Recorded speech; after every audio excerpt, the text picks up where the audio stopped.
Confusão. O vigilante de hospital teria agredido o pai de criança que reclamava da demora no atendimento. Surto em Águas Claras. Um policial militar morre depois de brigar com a mulher e atirar em outros PMs. Inusitado, apenas um torcedor paga ingresso para ver jogo do Candangão. E ainda em Samambaia, moradores reclamam que prédio abandonado virou ponto de usuários de droga. Olá, eu sou Rodrigo Orengo e começa agora o Band Cidade, primeira edição.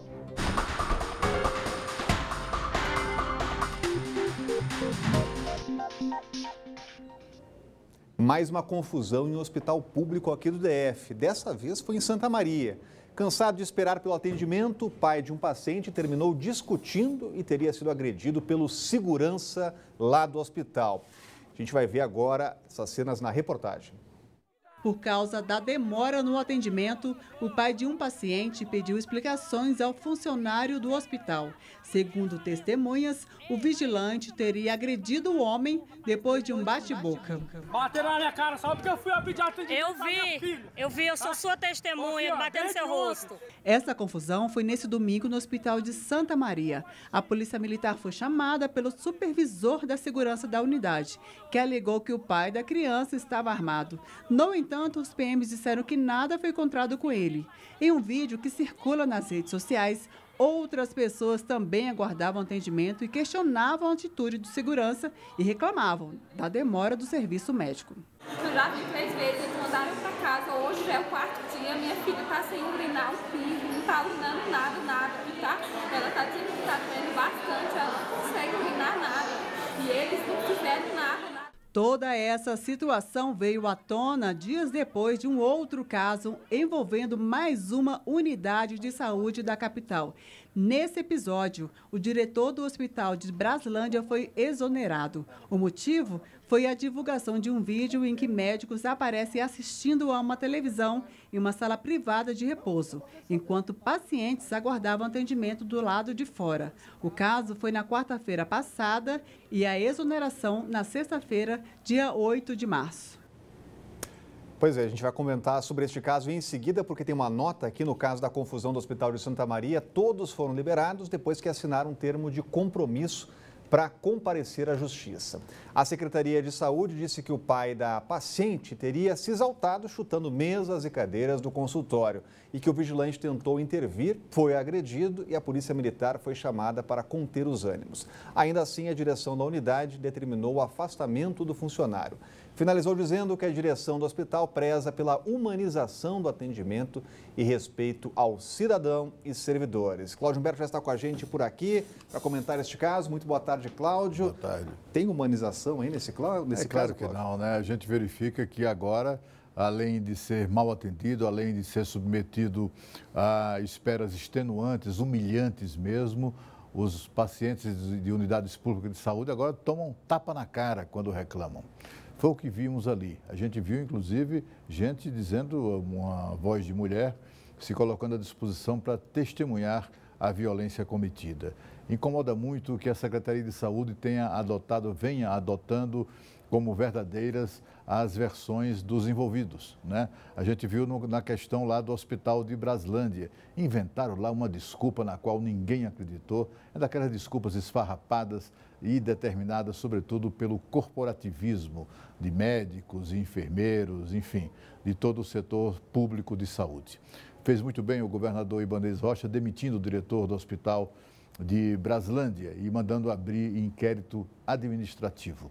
Mas a gente viu também que os sindicalistas ligados a essa categoria também estão tentando arrancar a cabeça do sargento Flávio Mendes, que é exatamente o sargento que filmou tudo, que mostrou com um celular as imagens de dezenas de pessoas doentes clamando por atendimento na emergência do hospital, enquanto os médicos estavam lá vendo refestelados em poltronas confortáveis, vendo televisão, alegando, numa versão que foi assumida pela própria Secretaria de Saúde, que estavam ali descansando. Descansando. Ninguém pode descansar no serviço de emergência enquanto todos os pacientes não forem atendidos. Esta falta de vergonha, esta falta até de compaixão pelo próximo, precisa acabar de uma vez por todas nas unidades públicas de saúde do Distrito Federal. Falar de mais descaso aqui, porque moradores do Recanto das Emas reclamam da quantidade de buracos no asfalto. Na quadra 300, a maior da cidade, a população convive com grandes crateras nas ruas que podem provocar acidentes sérios e causam enorme prejuízo para os motoristas. Tinha um buraco no meio do caminho. Na verdade, tinha um resto de pista dividindo espaço com uma cratera. O motorista que passa aqui no conjunto 52 da quadra 300 do Recanto das Emas tem que colocar o carro bem no canto da pista para evitar que ele caia no buraco. A gente tem receio, né, de estar passando, até evita passar. Eu passei agora mesmo porque tá seco, né, tá dando para ver, mas quando chove desce mesmo um rio aqui, não tem nem como passar. E esse buraco ele já está há muito tempo. Aqui na região, depois dessa chuva, ele aumentou. E a gente não tem aí nenhuma previsão de que isso vai ser resolvido, né? A gente tem que passar com o carro afastado, às vezes vem outro carro no outro sentido, a gente tem que desviar, então tá muito complicada essa situação mesmo aqui no Recanto, viu? E a passagem de caminhões pelo local só tem afetado ainda mais o solo. Ao longo da pista dá para ver o quanto o asfalto tem se soltado, mas foi exatamente isso que evitou que o carro da Priscila caísse no buraco. Eu estava meio que em alta velocidade, não estava muito, mas estava numa velocidade que se eu tivesse vindo direto eu teria batido, teria acabado com o meu carro, né, na verdade. E aí o que me freou foi um pouquinho, o asfalto um pouco mais acima tá cedendo, e aí eu freiei para poder parar lá. E vim mais devagar. E quando eu vim mais devagar, eu vi que ao meu outro lado, né, do direito, estava enorme. E eu falei, cara, terrível. Em nota, a Nova Cap informou que já fez vistoria no local e que só está esperando que as chuvas diminuam para começar as obras. E olha, ainda bem de receber a informação que esse buracão aí já foi fechado, mas a gente vai continuar de olho. E olha que iniciativa importante, um projeto desenvolvido pelo Ministério Público do Trabalho, Secretaria de Justiça e Defensoria Pública, também o Tribunal de Justiça do DF, ajuda a tirar jovens da criminalidade. Sabe como? Com estudo e trabalho. Para muitos deles, a profissionalização abre as portas de um novo futuro. Veja aí. A violência está presente na vida de muitos jovens brasilienses. O caminho mais fácil e as influências acabam levando para o mundo do crime. Foi nas ideias dos meus amigos, que não é amigos, e acabei entrando na criminalidade. Eu fui aprendendo a não entrar muito no meio, porque muita influência. Realmente a pessoa cai na armadilha da outra, mas eu evito. O programa de aprendizagem de empresas do DF, desenvolvido pelo Ministério Público do Trabalho, Secretaria de Justiça, Defensoria Pública e Tribunal de Justiça do DF, ajuda os jovens a saírem dessa triste realidade, oferecendo estudo e trabalho. Muito legal. Estou gostando muito. Tirar o jovem do contexto da criminalidade e proporcionar uma ressocialização é o que motiva os responsáveis pelo trabalho. Antes de estarem internados, eles cometeram atos infracionais leves, com várias passagens pela polícia. Então, a aprendizagem profissional, ela pode interromper essa trajetória no início, né? E evitando que eles se tornem até os internos ou até presos, né, de amanhã. O DF conta atualmente com cerca de 800 adolescentes em internação provisória e restrita. São 8 unidades de internação na capital do país. Aproximadamente 160 já estão fazendo parte do projeto. O adolescente, quando ele dá entrada em uma das medidas, seja em meio aberto, semi-liberdade ou internação, a equipe responsável pelo atendimento a esse adolescente vai identificar as potencialidades desse adolescente e vai inserir ele dentro desse projeto que existe hoje, né, da aprendizagem profissional. Então, a gente vai identificando essas potencialidades, entrar em contato com uma dessas empresas e identificar qual delas que consegue absorver o adolescente. Para quem emprega os jovens, o sentimento é de satisfação por ajudar a mudar a vida de várias pessoas. Eu, particularmente, estou com um e, em conversa com ele, ele falou, olha, eu tenho 4 irmãos, a minha mãe está desempregada, ninguém trabalha e eu sou a renda da minha casa.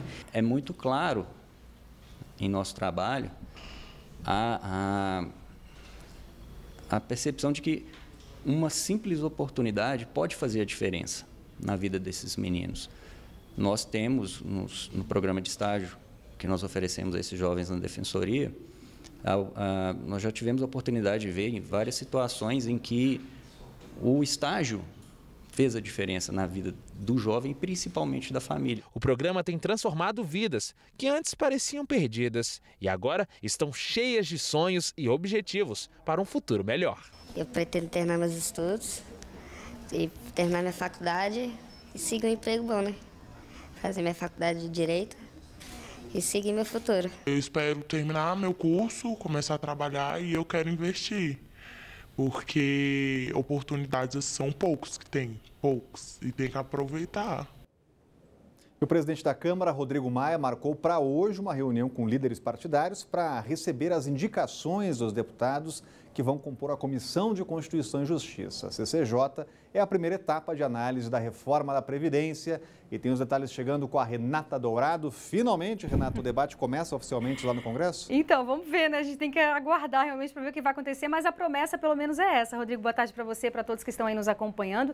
Então, essa reunião hoje está prevista para começar por volta das 6 horas da tarde. A ideia, portanto, é que os líderes partidários apresentem esses nomes que vão compor a CCJ até a próxima quarta-feira. Então, a ideia também é que na próxima quarta-feira essa comissão seja finalmente instalada. Como você bem disse, é o primeiro passo, é a comissão que vai dizer se o texto é ou não constitucional. Uma vez que tem esse aval na Comissão de Constituição e Justiça, ela segue o seu trâmite. Depois vai para a comissão especial, onde lá sim vai poder receber sugestões de alterações e de mudanças. Ontem o presidente da Câmara, Rodrigo Maia, se reuniu com o presidente Bolsonaro, exatamente para traçar estratégias para agilizar essa tramitação. Existe um pouco de resistência, né? Por exemplo, tem parlamentares da própria base aliada que cobram a reforma da Previdência dos militares, coisa que o governo disse que vai enviar para o Congresso até o próximo dia 20. E aí a gente lembra que, passada toda essa tramitação aí, na CCJ, na comissão especial, aí ela segue para o plenário. A previsão também do presidente da Câmara, Rodrigo Maia, é que essa análise em plenário seja no mês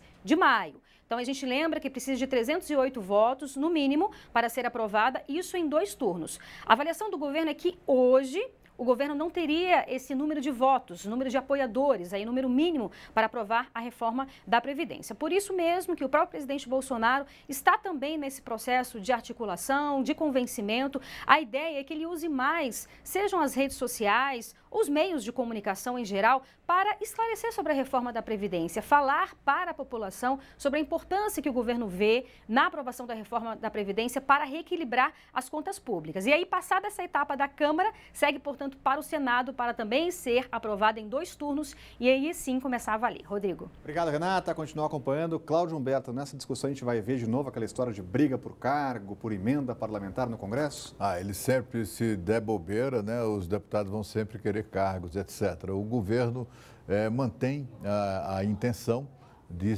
tocar a vida sem fazer aquele loteamento de cargos que era prática comum no Brasil. O novo governo preencheu todos os cargos, eu tenho preenchido os cargos, sem indicação política. Isso incomoda alguns deputados, aliás, muitos deles até nem falam, mas eles ficam incomodados. O presidente Bolsonaro, dias atrás, se reuniu com 19 líderes de partido e eu perguntei numa entrevista com o presidente se eles tinham tratado de cargos. Ele disse somente 2 ou 3 que mencionaram o assunto. Mas eu também apurei depois que esses 2 ou 3, falando para o presidente, falaram no pé do ouvido, porque na frente dos outros não falaram, ficaram com um certo pudor ou com medo de ouvir poucas e boas do presidente da República.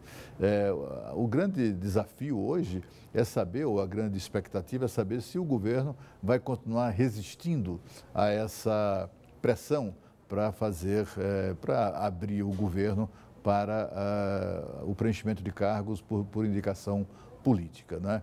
O presidente da Câmara, como explicou a Renata, estabeleceu o prazo de até quarta-feira para ter todos os nomes indicados pelas bancadas. Cada partido indica os seus representantes na Comissão de Constituição e Justiça.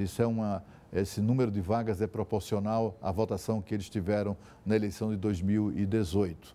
O presidente Rodrigo Maia pediu que esses líderes indiquem os integrantes da CCJ hoje, a partir de hoje, porque quarta-feira o que se pretende é a instalação da comissão. Se não fizerem, o próprio presidente da Câmara tem prerrogativa de ele mesmo nomear os integrantes da CCJ e ele disse que isso acontecerá em qualquer circunstância na próxima quarta-feira.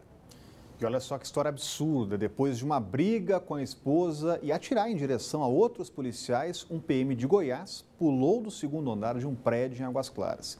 Ele não resistiu aos ferimentos. Veja na matéria. O caso ocorreu na manhã do último sábado. Policiais militares foram chamados depois que moradores escutaram uma mulher gritar por socorro no quinto andar desse prédio em Águas Claras. Ao chegar no local, uma negociação foi iniciada para que a mulher fosse liberada, mas o PM de Goiás, Wesley Cardoso, de 34 anos, resistiu e abriu fogo contra os policiais. Ele conseguiu fugir e desceu até o segundo andar, onde arrombou um apartamento e pulou de uma janela. De acordo com a PM, antes de pular do prédio, Wesley estava confuso e agitado. Ele foi atendido no local por bombeiros e levado ainda com vida para um hospital, mas não resistiu aos ferimentos e morreu. Cláudio Humberto falou sobre esse caso que o PM teria tido um surto psicótico. Exatamente. Ele estava afastado da corporação há 2 anos para tratamento e acabou acontecendo isso. Segundo se pudemos apurar, não havia nenhum histórico de violência desse policial militar que transformado ou transferido depois para o corpo de bombeiros. Muito pelo contrário, ele tem a reputação de ser um herói no corpo de bombeiros, de já ter salvado pessoas, famílias inteiras, em tragédias, incêndios, etc. Portanto, não era um mau policial, nem tinha, como eu disse, qualquer histórico de violência, mas ele tinha problemas graves do ponto de vista mental. E aí é que vem o grave problema. São muito frequentes os casos assim de surtos psicóticos, de suicídios, etc., nas corporações. E isso tem a ver com a falta de qualificação no Brasil, e não é só da PM de Goiás, nem da PM do Distrito Federal, mas o Brasil, a psicologia no Brasil, o processo de recrutamento de policiais e os exames psicotécnicos ou psicológicos que devem ser feitos para admissão na tropa são exames absolutamente ineficientes. São exames que não evoluíram, não são capazes de detectar, por exemplo, que esse rapaz, quando ele se inscreveu, fez o concurso, passou no concurso e se submeteu ao exame psicológico, esses exames não são suficientemente bem feitos, ou a qualidade do exame não é tão aprofundada, o exame não oferece ao profissional um exame aprofundado das pessoas. Os exames, portanto, não são capazes de detectar doenças assim, dessa natureza. E aí acaba acontecendo tragédias semelhantes em todo o país. Agora, a tradição do futebol aqui no DF, a gente sabe, não é das maiores, mas na semana passada, uma partida do Candangão entre Bolamense e o Real chamou a atenção de todo o país. É que apenas um torcedor pagou ingresso para ver o jogo, um recorde aí negativo para a história do torneio. No último sábado, o nosso repórter Rodrigo Miranda foi até Ceilândia para ver o time da casa jogar contra o Gama, um dos clubes mais vitoriosos do DF. E a constatação é clara, amor dos torcedores não falta, mas sim apoio do público e organização da confederação. Confira na reportagem. Ir ao estádio assistir a uma partida de futebol pode ser um programa animado. Torcedores, cantoria, agitação e, se der sorte, até um bom jogo de futebol. Tô achando bom. O que você mais gostou até agora? Eu gostei do jogo. E vai vir mais vezes?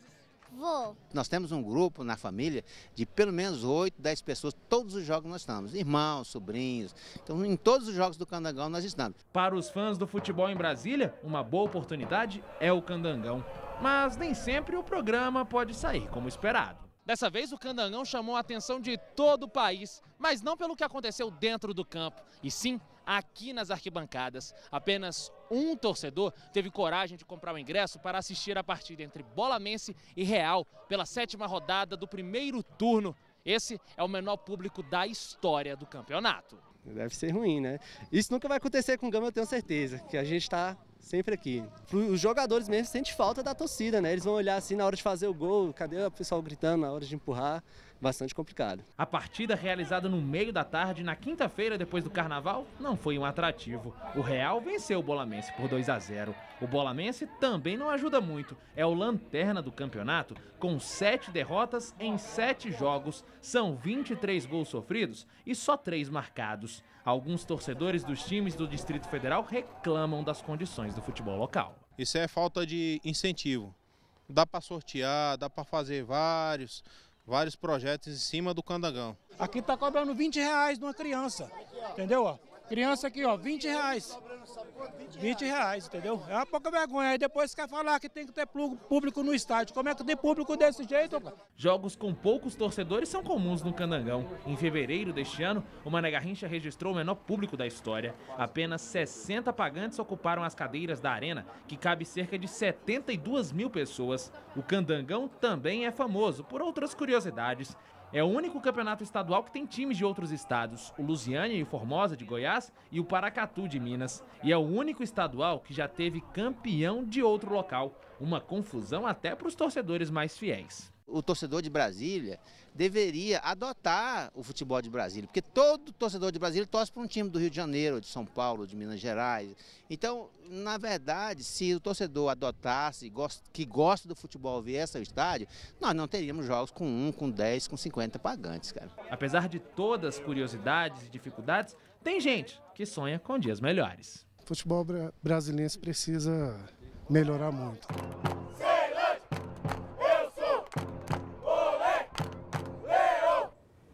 Esse jogo que o Rodrigo acompanhou terminou com vitória do Gama por 1-0, que segue líder do Candangão. Em segundo lugar está o Brasiliense, que venceu o Formosa, também pelo placar de 1-0. E a seguir, o prédio abandonado em Samambaia vira abrigo para usuários de droga. O Band Cidade volta daqui a pouco.